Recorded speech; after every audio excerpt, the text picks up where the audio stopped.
What's up, folks? Welcome back to the Stupid Fans Club podcast. I am your host, Shaan Donn, and welcome to the club.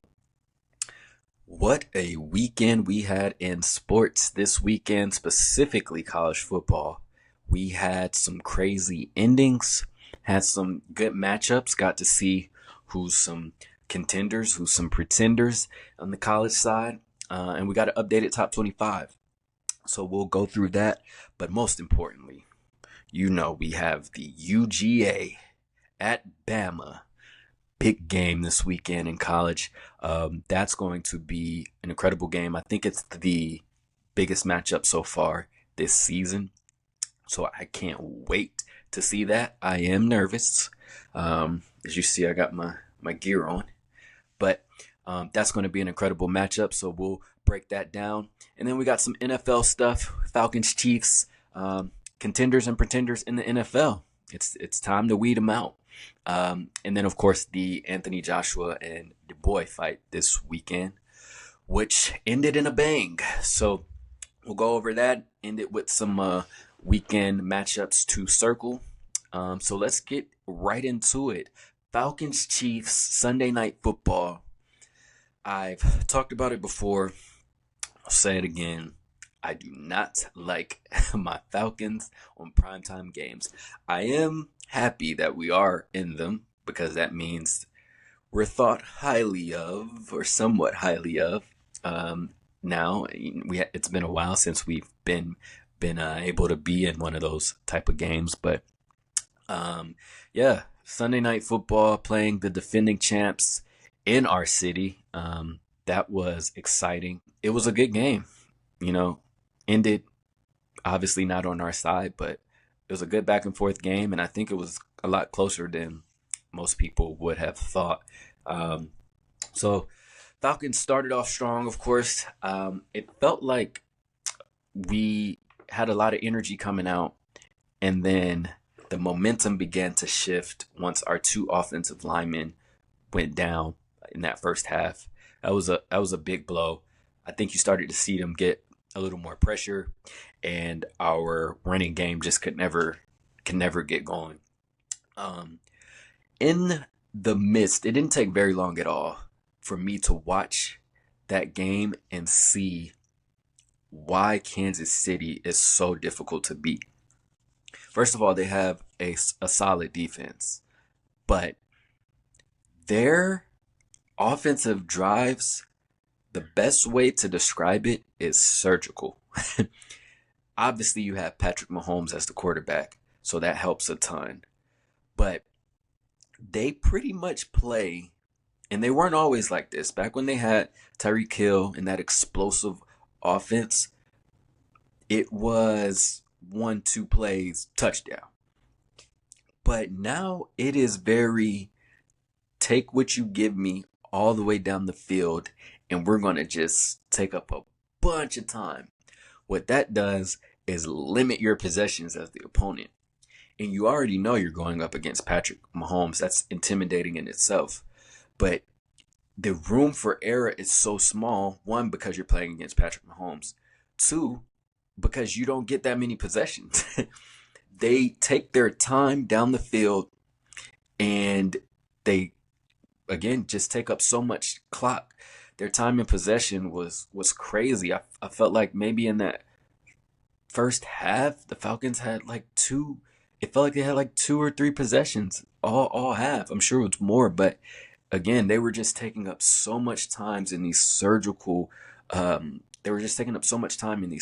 drives, and it was tough.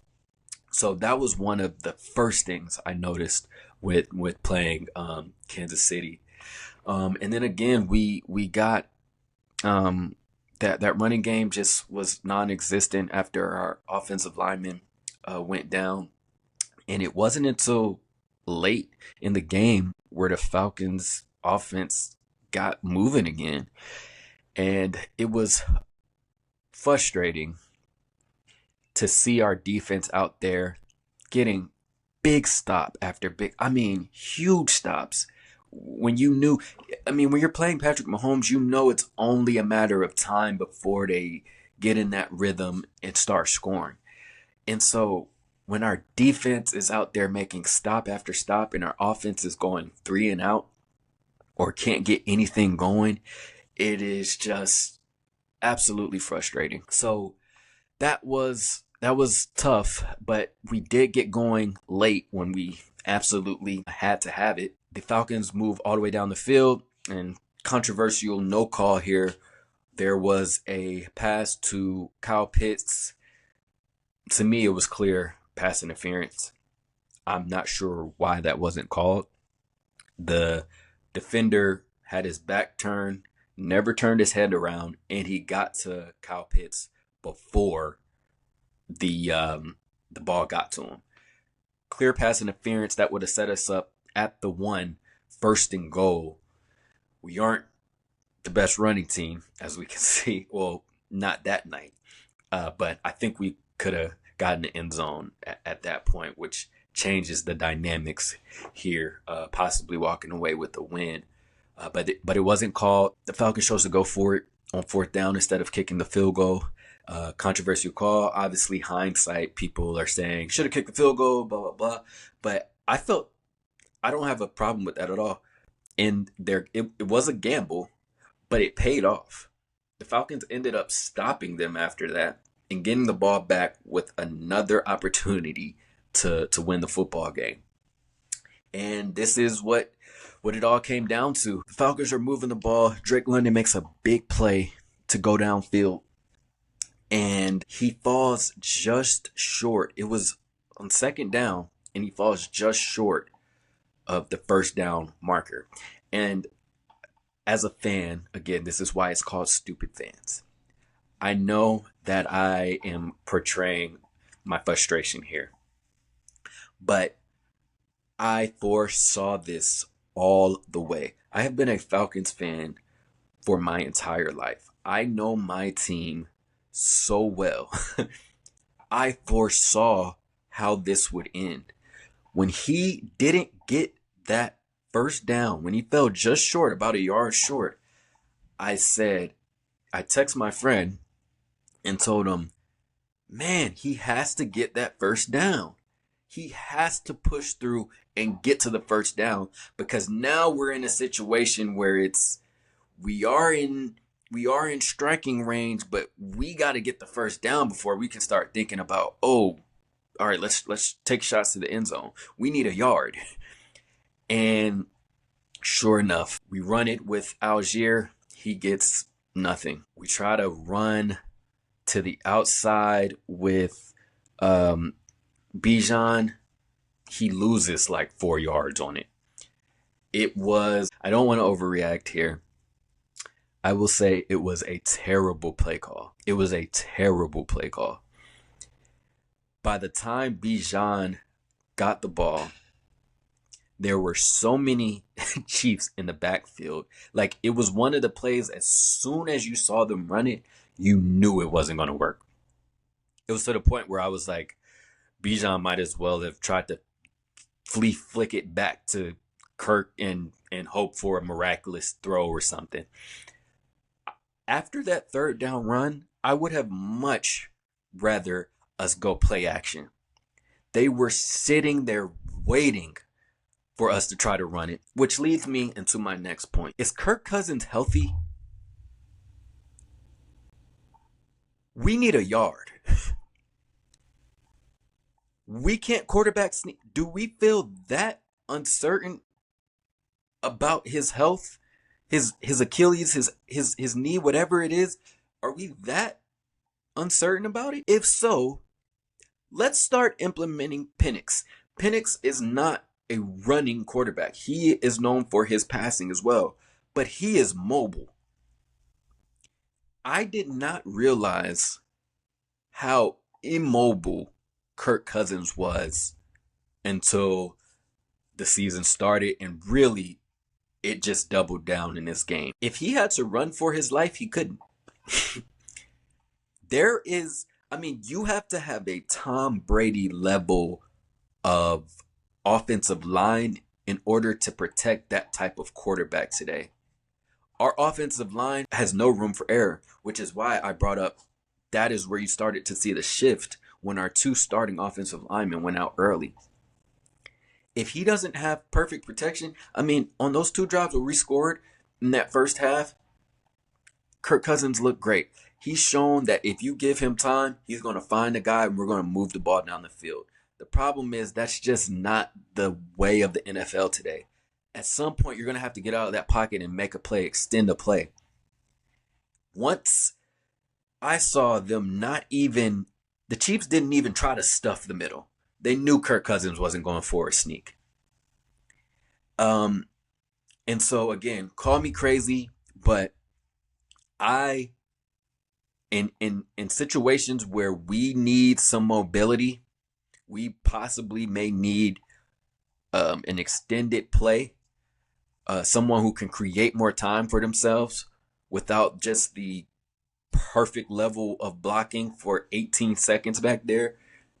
I would implement Penix in those cases. Put him in for the quarterback sneak. The good thing about a quarterback sneak is everybody knows you're going to do it, but that doesn't mean you can stop it. I.e. the Philadelphia Eagles. It was less than a yard. It was inches.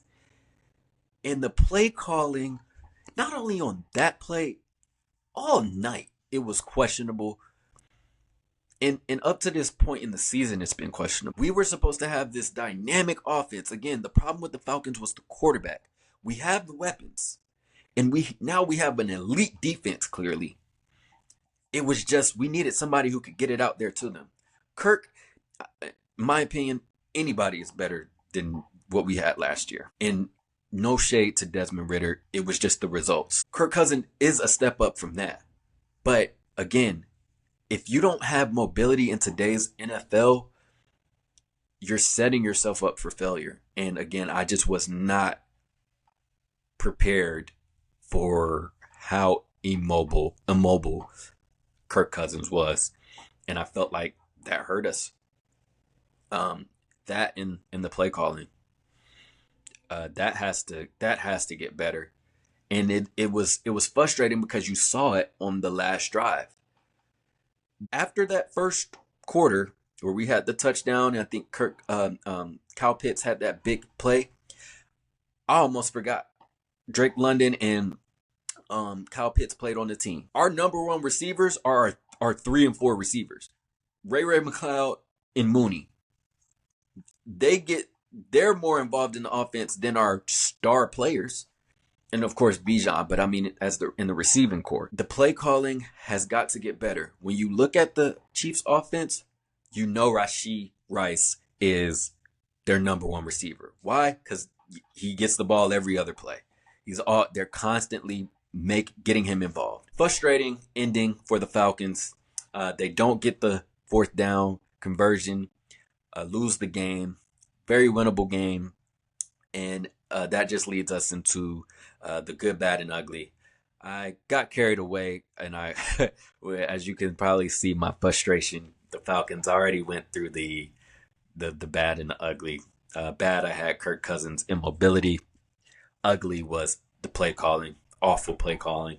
The good is Falcons defense, clearly an elite defense in the NFL. I think we can go head to head with anyone. They just look great. They made big stop after big stop. They've shown it in our previous games. I'm confident in our defense, and that was the defending champs. We have the number one toughest schedule in the NFL this year. But if you have a good defense and that defense continues to buy our offense some time, I feel like if we can get that play calling down and we can create an identity for ourselves on offense, which is you can't have an identity if you don't have the right play calls. Like once we get that figured out, I feel like the Falcons can be a very, very dangerous team. But obviously we're still figuring it out. Kirk Cousins has come out and been very open about that. So more to come. And for the Chiefs, good, bad, and ugly, I think they were able to find a way to win a game. Again, this wasn't a game where the Chiefs just wowed us. It wasn't these crazy explosive plays. Their offense is very, take what you give me. We're just going to go downfield. And there's just no panic. That was another thing I noticed. Kirk Cousins, Patrick Mahomes threw a pick, and it was almost as if he didn't care. Just ran back to the sideline. It's like, oh, it's regular. But you just know with the Chiefs, it's only a matter of time, which is what I was saying all night, man. Like with the Falcons offense, you can't just keep asking your defense to stop this offense. You can't really do that with any team, but you got to give us some production on the offensive side.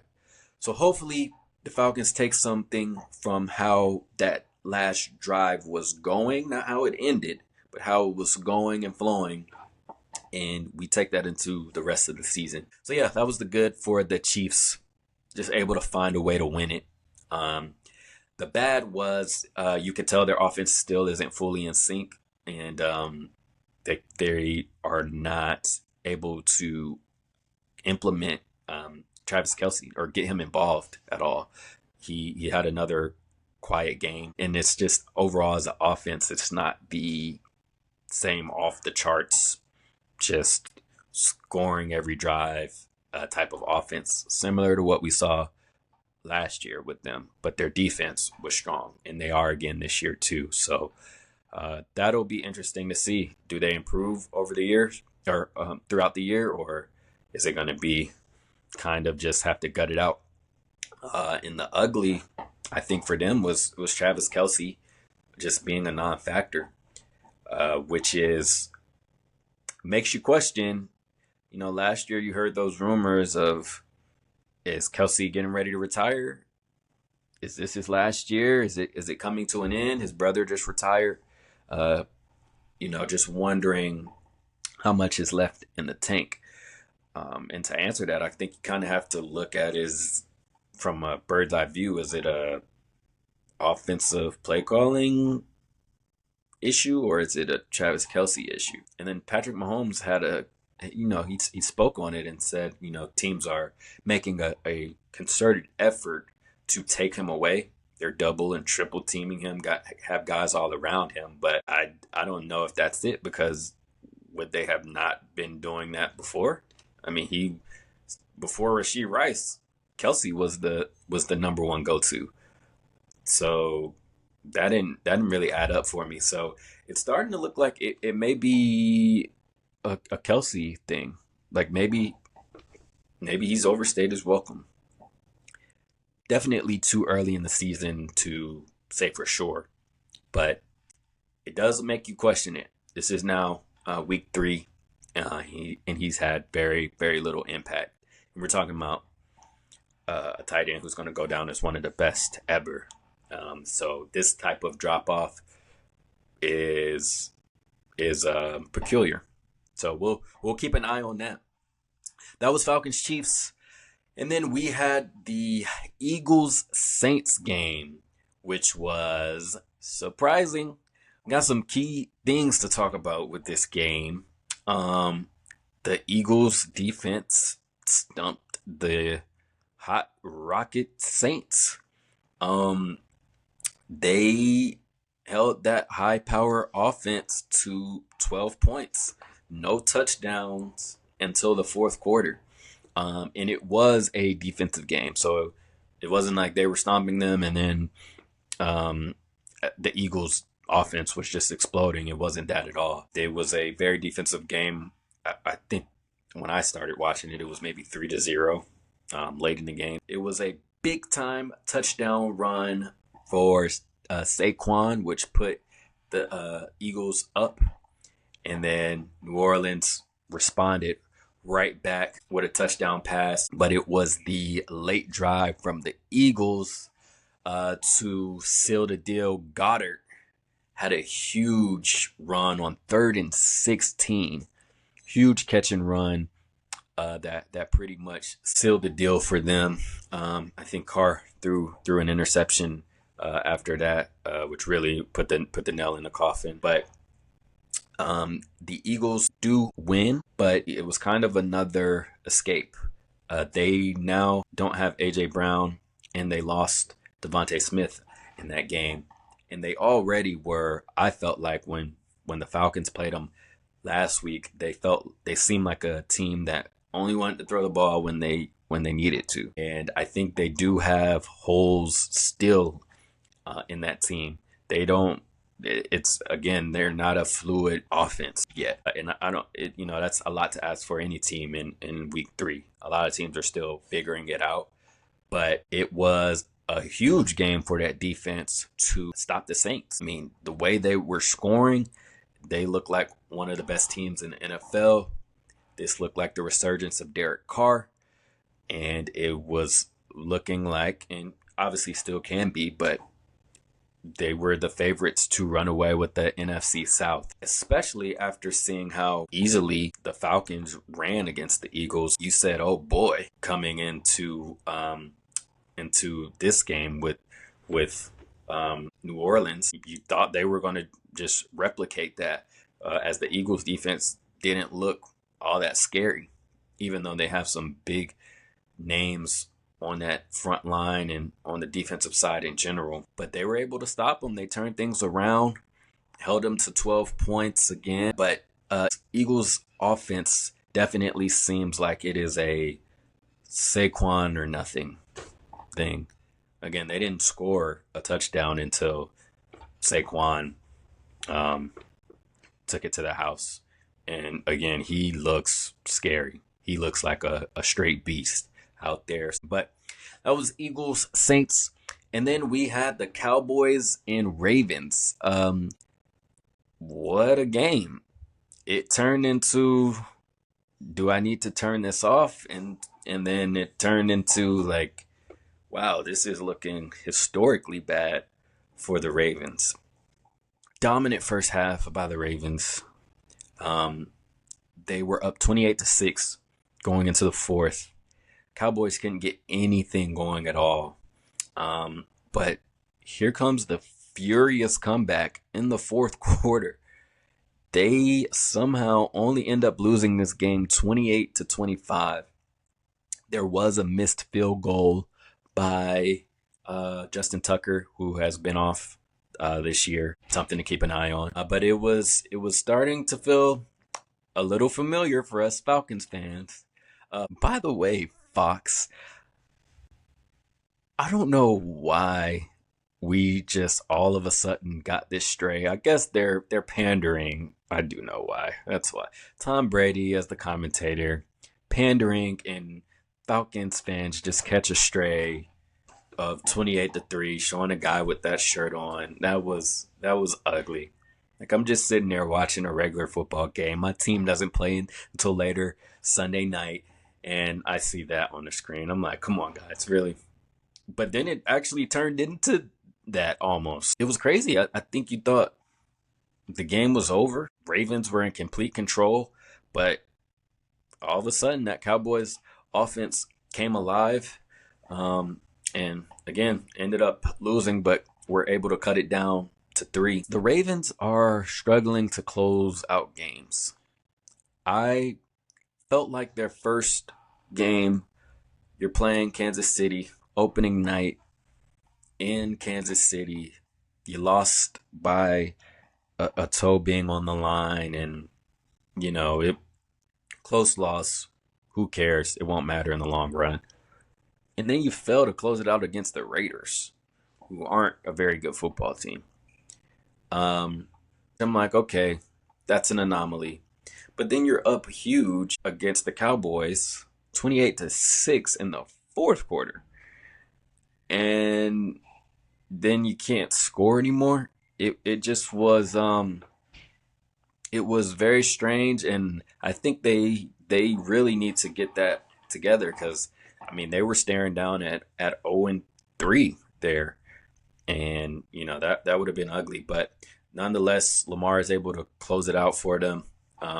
Derrick Henry had a big dominant game, and I think they will be a team to be reckoned with, but they need to get that together. That was much too close for comfort. Dak and CeeDee Lamb are not on the same page. One thing I did not like at all with CeeDee Lamb is I heard that he wasn't a diva at some point, but now it's clear. he's pouting the entire game. Like it's just body language was awful. Every time he didn't get the ball, it felt like he was throwing a temper tantrum. He just looked, and again, it sucks to lose. It sucks to be getting blown out. But I don't know. I just didn't like his body language and how he looked out there. Very very poor. Obviously, they're trying, and it started to prevail. But we can't give you the ball every time. We can't force feed you. That's how you throw picks. And then Dak is the one who takes up the blame for it. It's like it's not always there, man. So that was just something I noted through the game. But they have to get on the same page in order to win. Their defense does look suspect still, but they did shut out the Ravens in the second half, I believe. So something for them to build on, but something they definitely have to get better because, if you can't stop anybody, it doesn't matter if you score or not, really. And now let's jump into the top 5 contenders and the top 5 pretenders in the NFL. I have, for the top 5 contenders, number 1, Kansas City. And my reasoning for that is it's self-explanatory. They're the defending champs. They have Patrick Mahomes. Whenever he's on the field, they are a threat to win it all. So that team is going to have to be beat. And after seeing it up close and personal this weekend, it's going to be very tough to do. So they're number 1 on my contenders list. Number 2, I'm standing on it, the Minnesota Vikings. Minnesota looks for real. They have an explosive offense, and they have a strong defense. They look like the real deal. They showed it again last year. I think if Justin Jefferson can stay healthy, and it's a big ask and it's a big if, but if Sam Darnold can keep up this play, watch out. Number 2 on my contenders list right now, they look dangerous. Number 3, the Buffalo Bills. Here they come. They are playing with a chip on their shoulder. I felt like they obviously heard the offseason talk. Everybody thought the Buffalo Bills were going to fall off of a cliff. They lost Diggs. They felt like their window had closed. And now they look like one of the best teams in the league, if not the best. The defense still looks strong. Looks like they've gotten better, really. And something to note, man. Is it Stephon Diggs? It seems like these teams always seem to get better after Stephon Diggs leaves. I heard that he's not the best locker room guy. I heard that, speaking of wide receiver divas, I heard that he's one of those. And I just find it weird. The place of weakness coming into the season for Buffalo was their wide receiver core. Obviously a big pickup in the draft with Keon Coleman, but all of a sudden they just look unstoppable. Josh Allen playing great, not turning the ball over, scoring big. I mean, another team that's a true contender out here. 4, I'm going there. After we just talked about their struggles, I trust the Baltimore Ravens. That's my 4th spot. I do.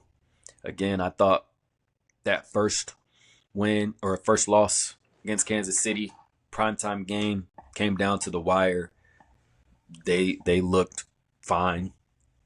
I think Baltimore is going to get it together. Again, I think all of their issues that I saw with them are fixable. And they lost close games, just not able to close things out. We've seen them close games out before. And they have a great quarterback. They have a great system. I think they'll be just fine. So I have them on my number 4 for the contender list, even though they are 1-2 right now. And then wrapping it up, number 5, San Fran. The 49ers, this is just gut here because they lost a comeback game last week. They lost the week before that. So I think they're 1-2 now, but I just think they're going to get it together once they're fully healthy. I think that's the biggest thing here. Jawan Jennings looks to be their number one receiver right now. No Christian McCaffrey, no Debo, no Kittle. They have to get healthy. I do think they're good enough to stay afloat until these things happen, but I do think they may, take some losses here early. But once everyone is able to come back healthy, I think they make a furious run and get hot at the right time. So they have not fallen off of my contender list, but it's a little shaky there. And then honorable mention are the Detroit Lions. I've been shortchanging them for a while here with these lists, but I do think they're still a competitive team. My biggest thing, I think I mentioned this in the episode before too, is that it's a difference between being the hunter and being hunted. I think last year they were the hunters. Everyone realized that Detroit is a serious team. They can't be taken lightly. But now everybody knows it, and they're coming after them. So I'd like to see how Jared Goff deals with that and how the organization as a whole does with that just different dynamic of pressure there. They did get the win this week, so we'll see how their season goes, but definitely on that borderline of I think they are a good team, contender as well. The more entertaining list, the Pretenders.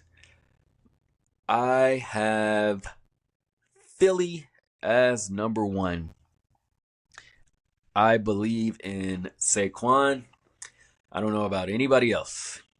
I, of course, believe in A.J. Brown and Devontae Smith, but I don't like how they are winning these games.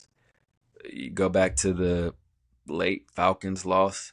I don't like how they seem suspect in the passing game, and I just think their defense is suspect. They had a good showing, so we'll see if they pick it up because they should be a ton better than they actually are right now. But I just don't have a world of confidence in them, and it's starting to look like a repeat of last year. So we'll see how they play out. Number 2, Dallas Cowboys.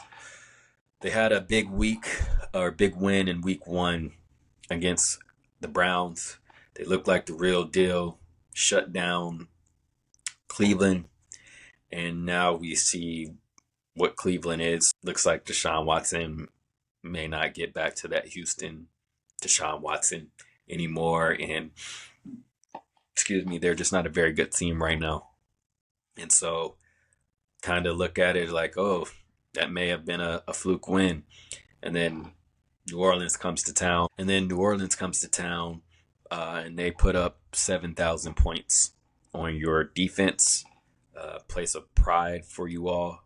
Got Trayvon Diggs back. Obviously have Micah Parsons, DeMarcus Lawrence.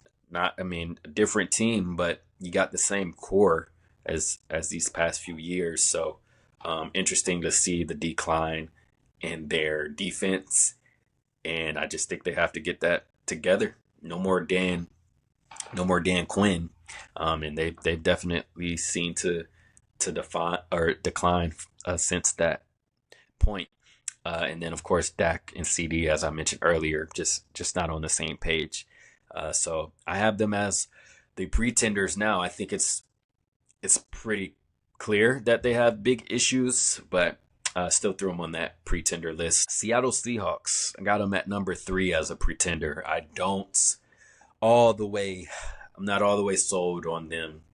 They are a 3-win team, but the 3 wins aren't against great teams. They beat the Broncos, and they beat the Patriots in overtime by a field goal, and then they played the depleted Dolphins, or no QB Dolphins at least. And so I think they have a much tougher schedule here coming up.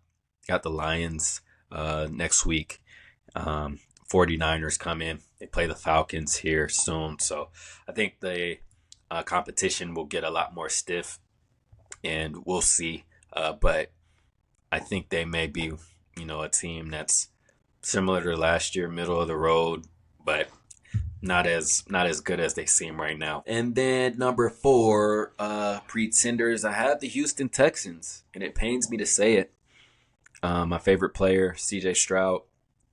They have a questionable offensive line, and who knows with their defense. They kind of snuck into the playoffs last year, and they were a playoff team. Like, they were good enough to make the playoffs in that division. They were good enough to beat the Colts at the end of the year to get the playoff berth. But when they made the playoffs, they had to play the number 1 seed. They were no match for them, and I kind of see something like that. I think everyone is expecting them to step up here, as they obviously have Tank Dell, CJ Stroud, rookie of the year, and adding Stephon Diggs, Nico out there, who's a beast. They have the weapons, but I mean, as we saw are seeing with the Falcons, you got to have an offensive line to be able to be effective. So I have them as a pretender. They are 2-1. I hope they prove me wrong, but we'll see. Number 5, New Orleans Saints. I have them as a pretender because, and this sounds crazy because I had them as one of the best teams just last week. But after seeing them play the Eagles, it made me question their other 2 wins now, because the Dallas win is what made us really say, like, oh, they're for real. Now we kind of see, oh, no, Dallas just doesn't have a good defense, or has a defense not playing very well right now. And then you go back to week 1, you beat up on the Carolina Panthers, who are a team to watch. To an extent.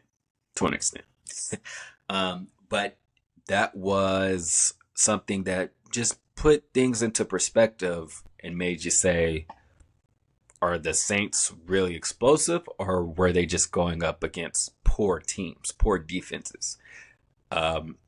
I have them as a pretender. And part of the reason is because I'm a Falcons fan and I don't like the Saints. So, yeah, I have that. We will see. Falcons have the Saints next week. So that will be one to watch. Obviously, rival game there. But we'll see.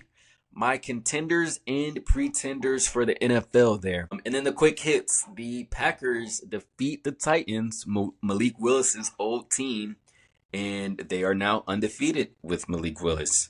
They are 2-1, and he did his job. I think Jordan Love is supposed to come back next week, and the Packers look good. Packers are holding on and hoping, Jordan Love can step back in and get them, or keep the train rolling. I was going to say get back on track, but they're on track. So big show for the Packers there, and Malik Willis.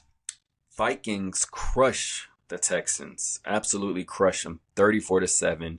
And again, I think they're one of the best teams in the league right now. They look serious. They look dangerous. Sam Darnold is for real, and we already know about JJ. So Jettas, as he says, but big time showing for the Vikings. They look dangerous. And then the Broncos, like, who expected this? They crushed the Bucs 26-7. That was unprecedented. Like, no one expected the Broncos to come into Tampa Bay and do that to them. So big win for the Broncos to get their first win of the year. Bad loss for the Bucs. I think a lot of people were high on them after the first couple of weeks. So bad home loss for them. And then the Rams come back and beat the 49ers. Obviously, both of those teams are banged up. And they were trying to figure things out. Obviously, the Rams didn't want to go 0-3. So big win for them and disappointing loss for the 49ers. I think they're going to have to definitely tighten their belt buckle here, bite down and try to get through these next few weeks without taking too many losses. They don't have the bodies right now on the offensive side. Ironic because, I think this is a great time for Brock Purdy. Not off to a great start with losing to the Rams and that comeback, but opportunity for him to show, like, no, I'm just a good quarterback. It's not that I'm just surrounded with all of these weapons, which will obviously always help, but his time to show, like, I can run the show. So we'll see how that plays out. And then I said we would talk about this in a second. The Panthers destroy the Raiders. First of all, that makes it look even worse for the Ravens. Like, how did y'all lose that game? But rivalry there, you know how rivalry games go. But the Panthers, that was unbelievable. And last week, a week or so ago, when Bryce Young was benched, all the talk was about, this is not Bryce Young's fault. This is an organizational problem. They benched him too early. This is crazy. Bryce Young is not the problem. Blah, blah, blah, blah, blah, blah, blah, blah, blah. How are we feeling this week? I want to say they put up 36. They won 36-22. Raiders had a big fourth quarter. But hey, this is a team that couldn't put up points. And as soon as the change was made in quarterbacks to Andy Dalton, they look like, why didn't you do this earlier? So definitely something to look at there. Like, hey, was it Bryce Young?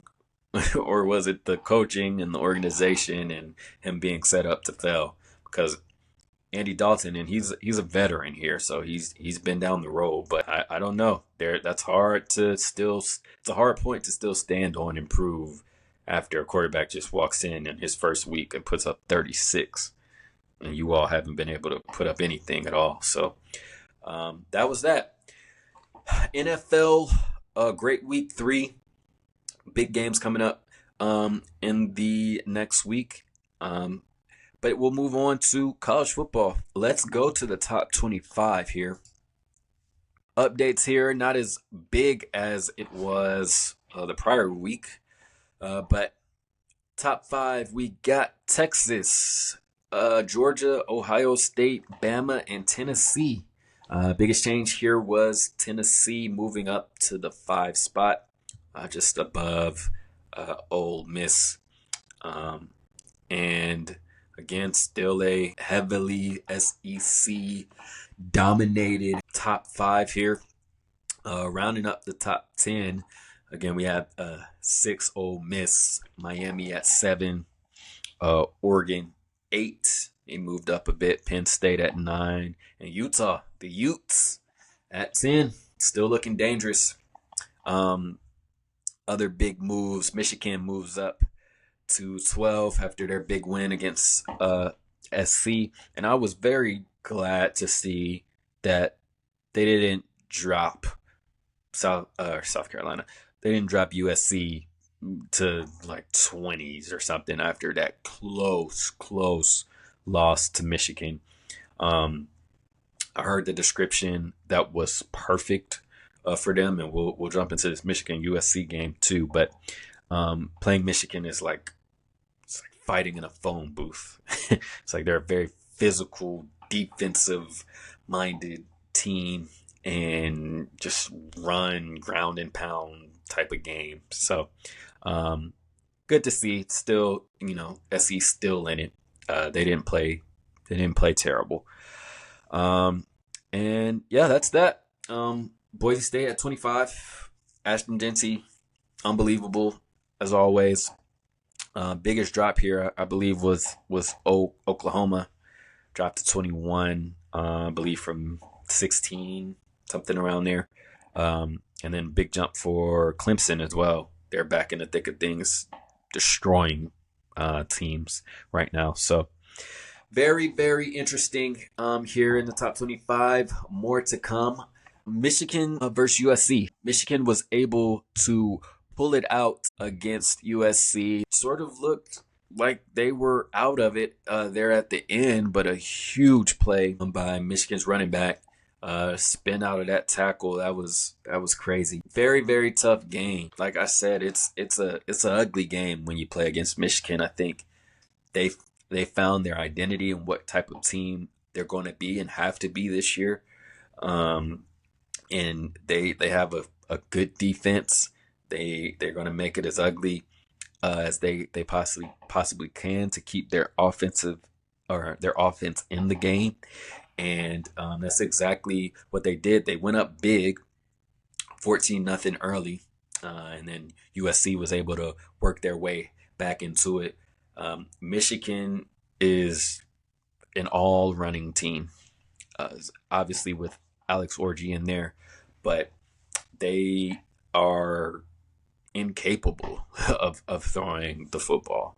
Like it's not even really an option for them, but they're darn good at running it. They showed that we don't need to throw it. And, Davis Warren gave them the best opportunity to throw the football, have a passing game, but just too many mistakes, and they decided to go with Alex Orji. But all running team, and it was definitely effective against SC. Obviously won them the game. But the question would be, is that play style sustainable? I think there is a world where Michigan can sneak into college football playoff that way, but I think they would be an early exit. They would be a first round exit. Like once you start playing higher level teams, we saw it against Texas. That's just not going to work. Texas is too good. And then when you have to play that style, you can't go down. You can't go down in games because you have to find a way to enforce your play style and your will in every single game. And it just gets harder and harder to do against the higher caliber teams. They were able to do it. I felt like they were able to out-physical USC in this game.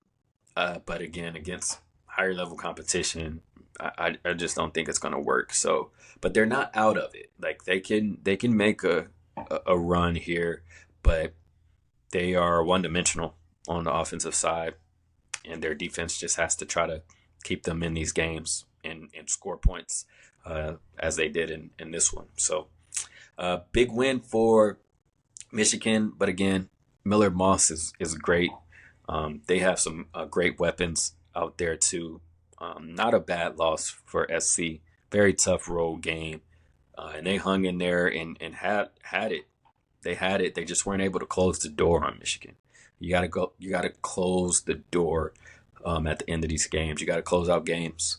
And it cost them. But I think they'll be just fine. The biggest game by far, Colorado and Baylor.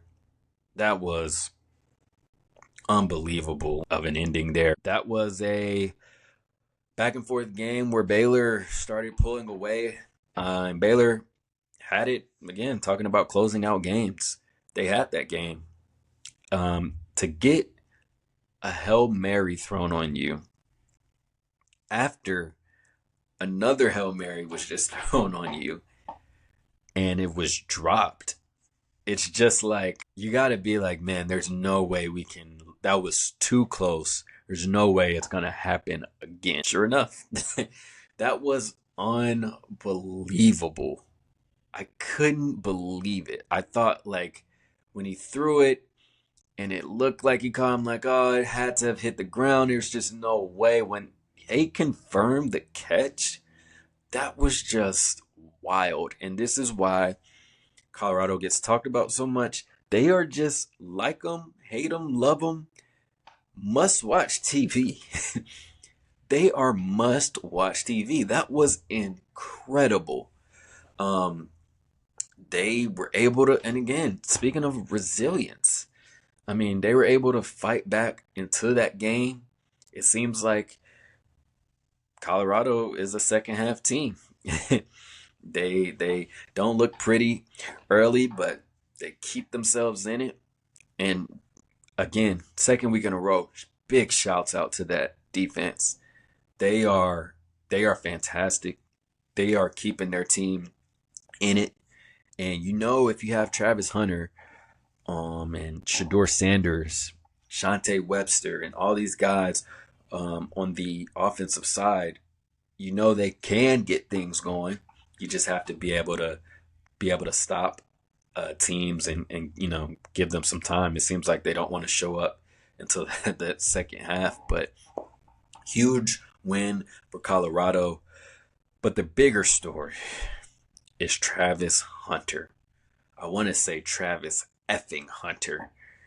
He is by far the leading candidate in Heisman watch. I don't want to hear it at all. He's Shohei Ohtani.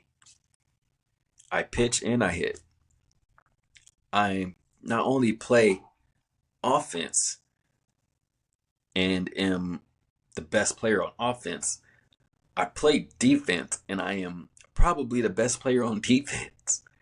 I'm like 7 catches, 100+ yards, and then to make that play to win the game in overtime.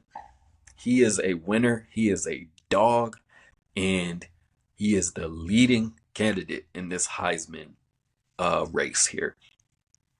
No debate about it. He's unbelievable, and who knows what he'll play in the NFL. It sounds like he's going to be, it's leaning towards DB, but I think it's going to be a package thing. He is too impactful on the offensive side not to use him. He's not one of those converted, like, all right, yeah, let's just play defense. He's a threat on the offensive side. A dangerous threat. Like, he is their best receiver. He makes impactful play after impactful play. The sky is the limit for that kid. He is unbelievable. Unbelievable. Best player all around in college football. And that is not to deflate anything Cam Ward is doing. He's obviously great. But we're talking about something we just haven't seen before. You're playing on that high of a level on both sides of the ball. I don't care if it's college. I don't care if you can do it in NFL or not. We haven't seen it before. It's unbelievable. It's unbelievable. But definitely, if I had a vote, and we voted today, he would be that pick. I think he would be most people's. I mean, he's just undeniable. So yeah, Colorado versus Baylor. Colorado 3-1. Big for them. And then they have UCF this week. That's going to be a big game for them. I think UCF is an overwhelming favorite. Maybe a two touchdown, 14.5 point spread last time I looked at it. UCF is a good team, but Baylor was a good team too. Like, they are that was a big win to show that they can beat them, even though it was, a lot of people will call this a fluke game, so they're going to have to go out and reprove themselves. Even hanging in there with good teams, it is a big win for Colorado, and winning close games as well, something they couldn't do last year. So big win for Colorado, and excited to see them. Must watch TV as always. Tennessee versus Oklahoma, disappointing. Tennessee dominated the game. They won 25-15, and it was not that close at all. Nico looks great. He looks great, and Oklahoma doesn't have a bad defense, but he looks dangerous. I mean, the more and more I see these teams in the SEC, I'm just like, boy, I mean, it's going to be a bloodbath at the end of the season or in these playoffs. Like these, I mean, and even we play them in the regular season. Like it is. That's why this Bama game coming up is so big because it's like, how good are these teams? Like everybody looks good right now, but it's still just so early in the season.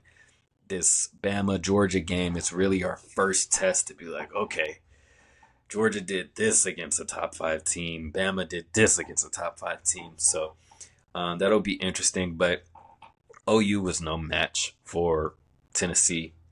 They had no quarterback. They had no offensive productivity whatsoever. They couldn't move the ball at all. And Tennessee's defense is great, but that's more of an Oklahoma problem. They looked awful.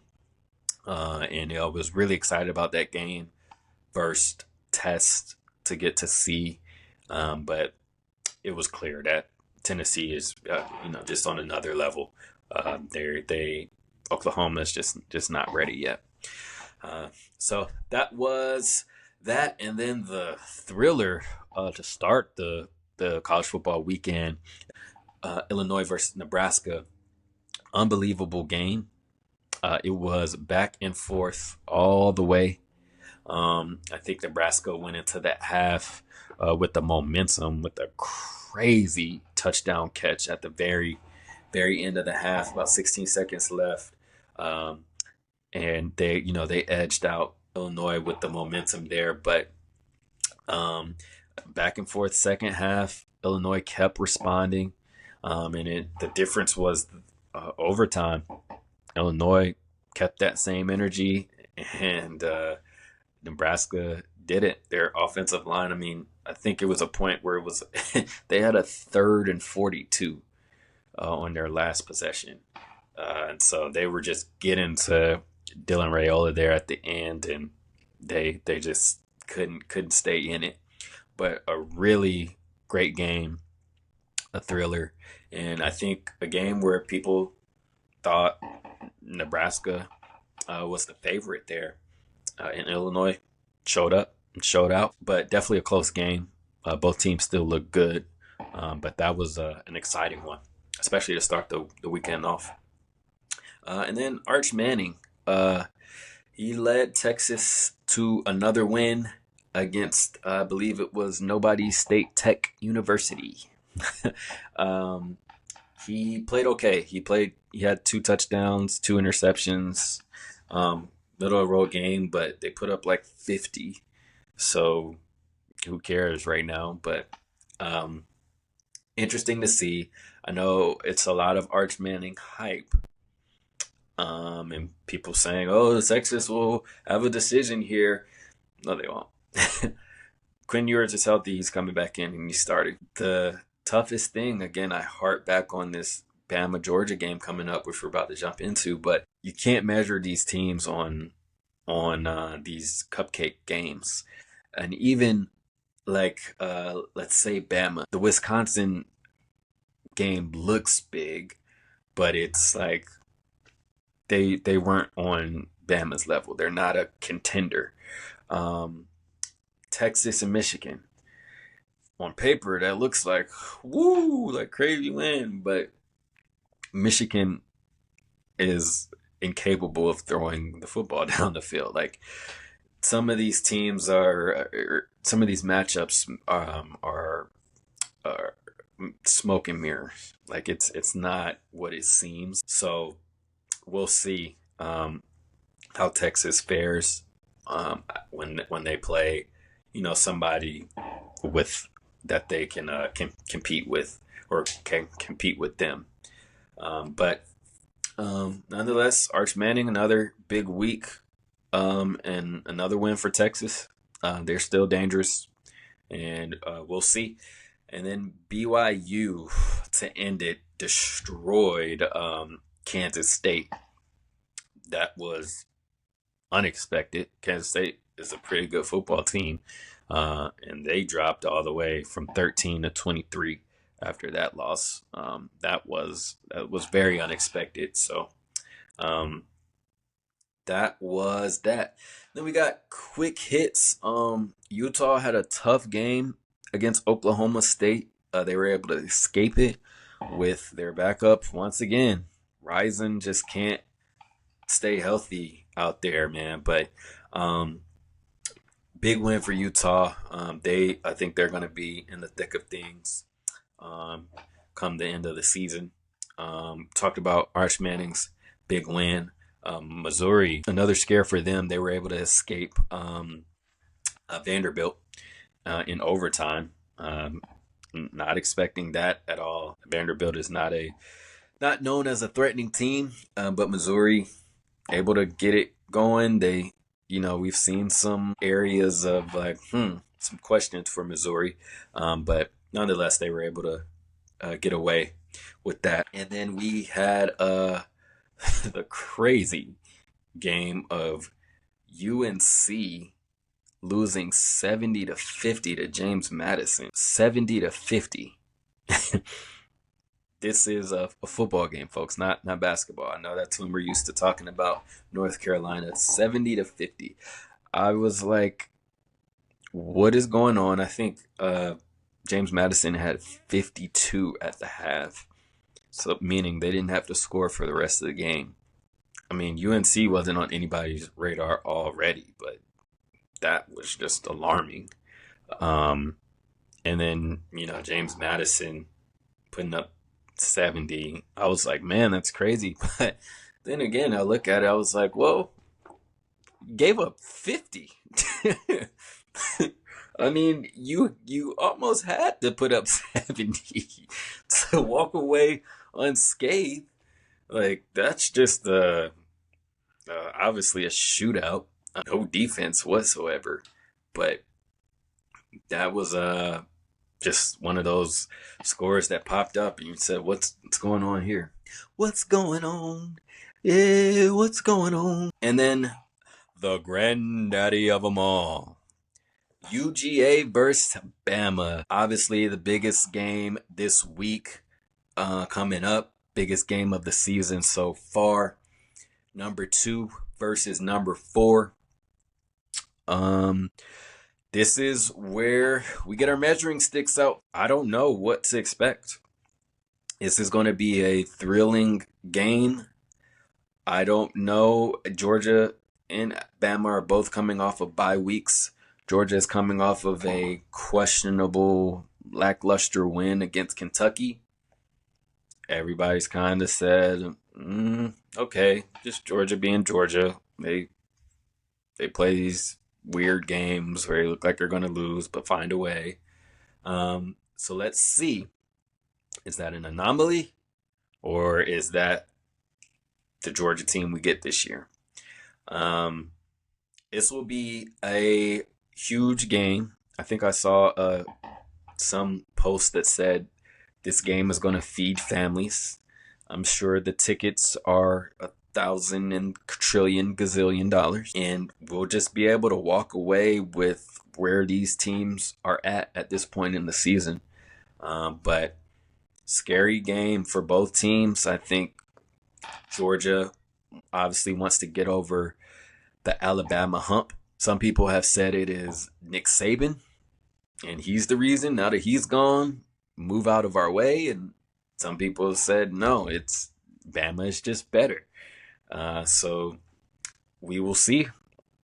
But somebody's O must go. Let's talk about the scenarios here. What happens if Georgia wins? What happens if Bama wins? Like, what's the outlook from this?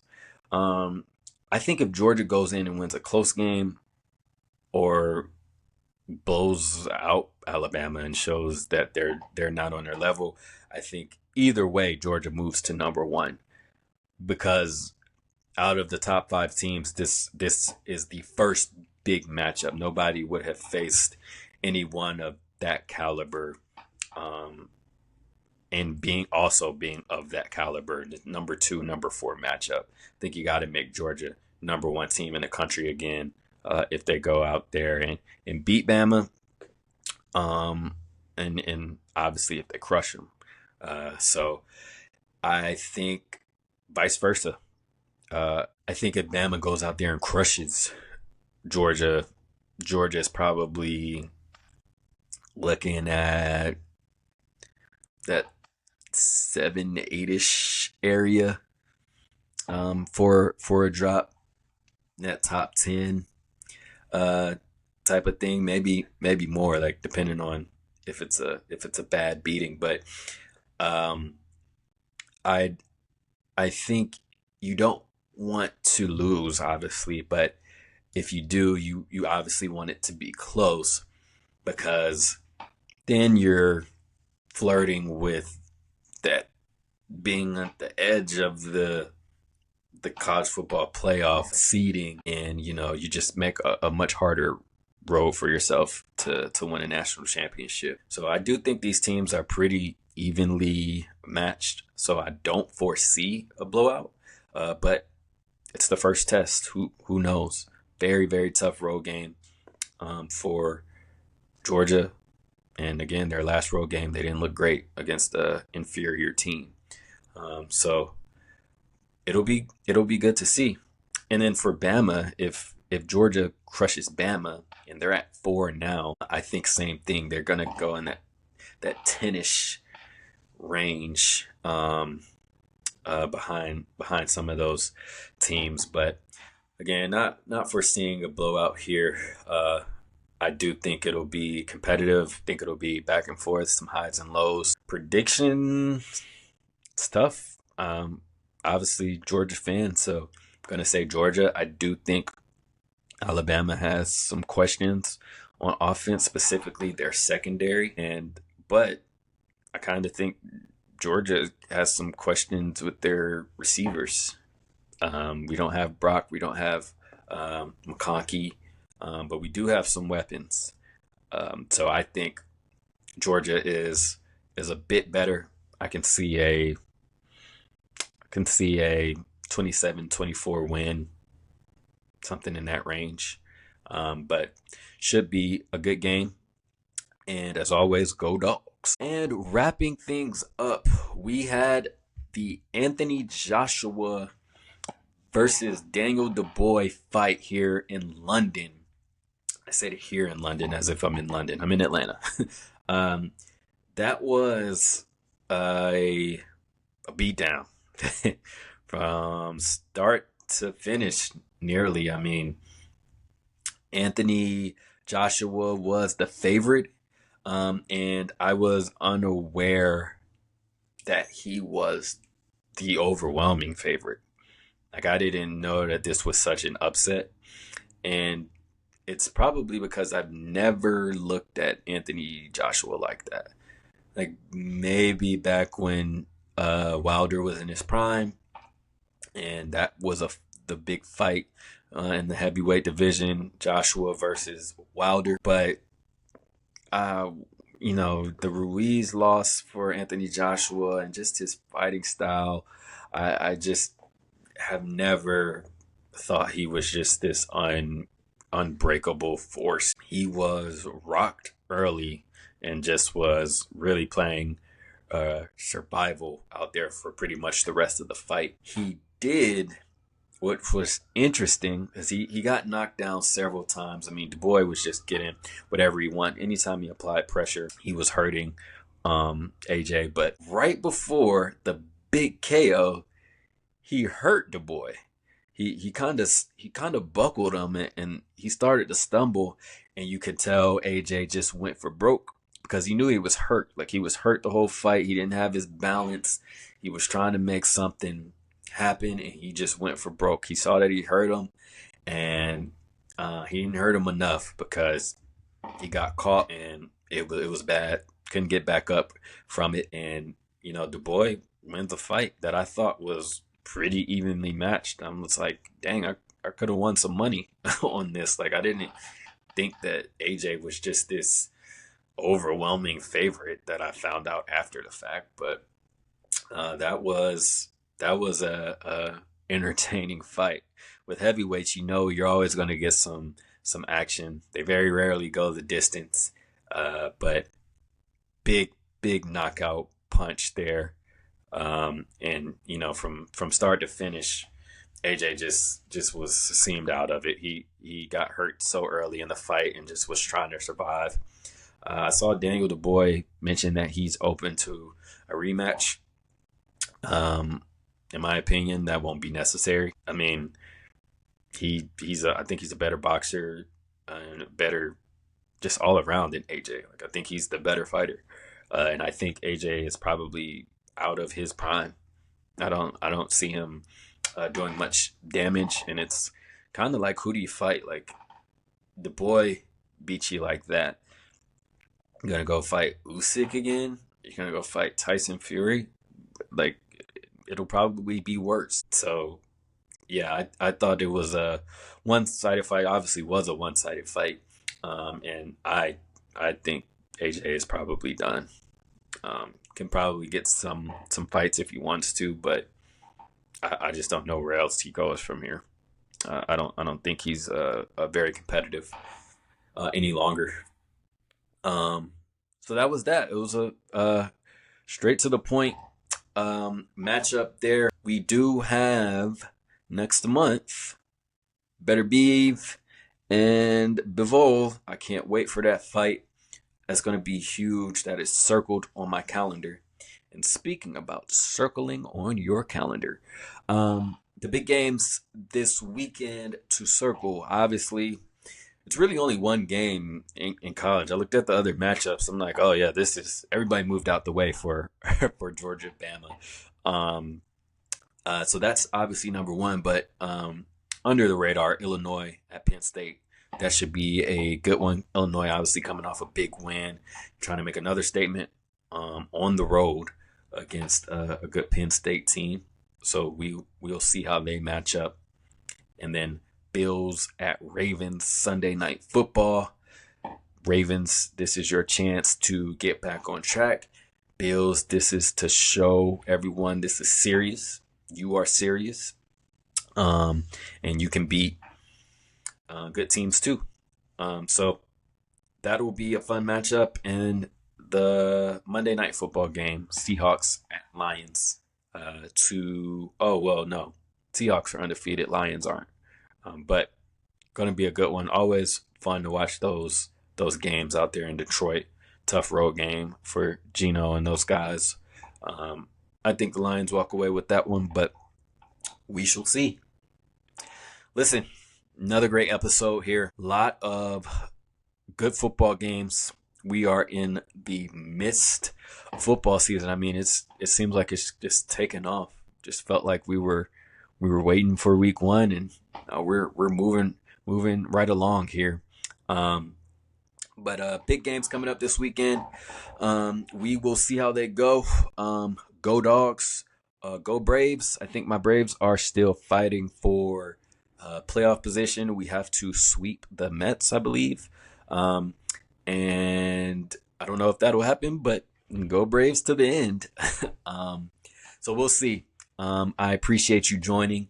If you are not already subscribed, please subscribe to the YouTube or whatever podcast platform you listen on. And we will be back with another one next week. See you, folks.